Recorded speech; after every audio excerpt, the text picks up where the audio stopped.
Bonjour à tous et bienvenue sur la chaîne de Papier et de Rêve. Je suis Ursula et cette semaine je vais parler avec vous d'un petit problème qu'on rencontre souvent en tant qu'artiste.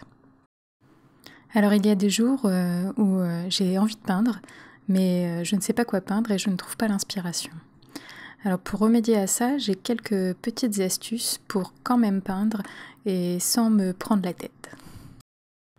C'est toujours difficile d'être devant une feuille blanche et de ne pas savoir quoi en faire, mais la première astuce que je pourrais vous donner, c'est de choisir les couleurs qui vous plaisent le plus et commencer à faire des taches.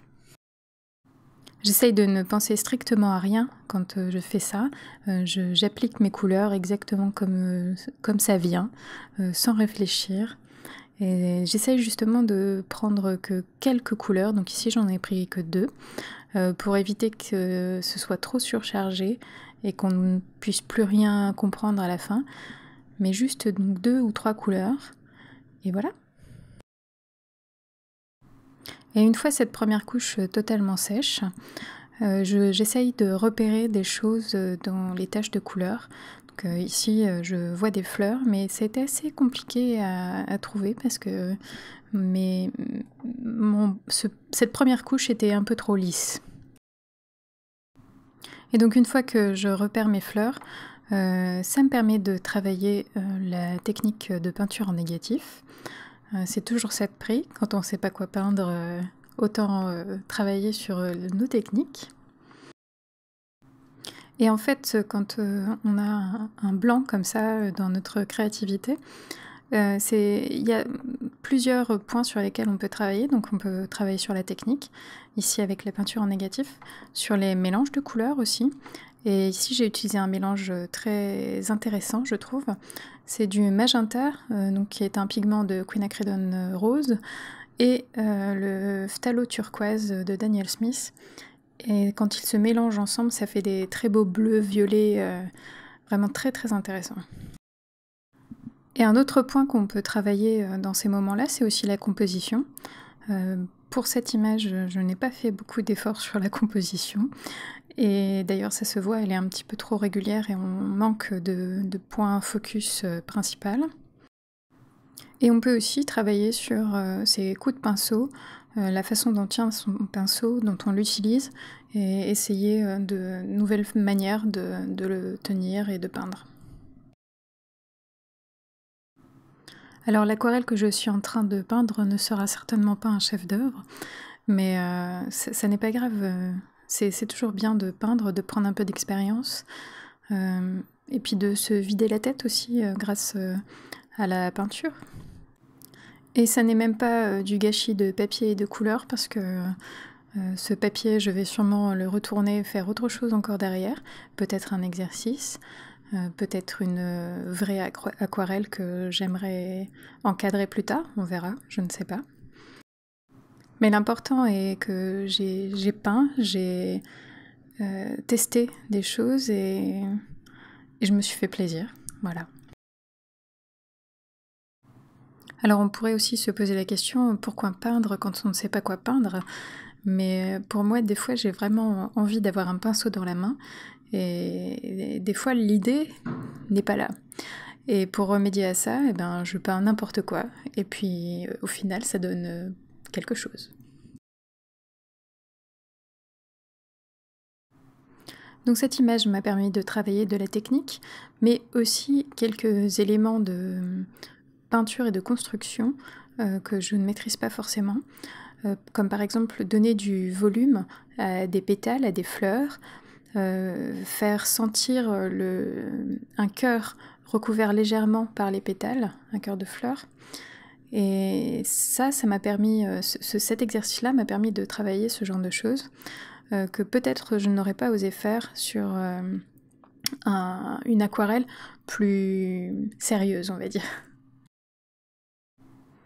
Et plusieurs fois au cours de cette aquarelle, j'avais l'impression de gâcher mon temps, de gâcher mon papier, que ça n'allait pas et que ça n'irait pas de toute façon.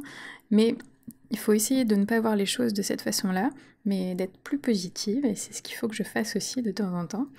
et de voir le bon côté des choses. Donc j'ai pu travailler sur la peinture en négatif, j'ai pu travailler les mélanges de couleurs, et j'obtiens au final une image tout à fait honnête. Et s'il y a une chose que j'ai appris au cours de ces derniers mois et que j'aimerais le plus possible faire passer à d'autres, c'est qu'il ne faut pas lâcher et ne pas être découragé par l'aquarelle, qu'il faut continuer à s'entraîner et que c'est avec l'expérience et continuer à peindre presque tous les jours qu'on fait des progrès en fait. Et je n'y croyais pas trop quand on me le disait, mais en fait c'est vrai. Et il faut jamais s'arrêter de peindre, même si on n'est pas satisfait de ce qu'on fait. Il y a un moment où vous le serez et il faut vraiment pas lâcher l'affaire. Il faut absolument que je vous parle des couleurs que j'ai utilisées un petit peu plus en détail. Donc comme je l'ai dit, c'est un magenta et un turquoise de phthalo. Et je suis impressionnée par les différentes nuances qu'on peut obtenir juste avec ces deux couleurs. Elles sont très très intéressantes et on a d'un côté un vert turquoise très très franc et de l'autre un rose totalement fuchsia. Et toutes les nuances entre les deux sont assez incroyables. Il y a du bleu presque indigo, des violets et en fait ça fait un mélange très riche entre ces deux couleurs. Et je pensais que peut-être juste choisir deux couleurs allait être insuffisant, mais en fait ce sont vraiment des couleurs qui se suffisent à elles-mêmes. Et faisons le point sur le matériel utilisé. J'ai utilisé un Escoda Prado numéro 20, énorme pinceau, et un Escoda Versatile numéro 12,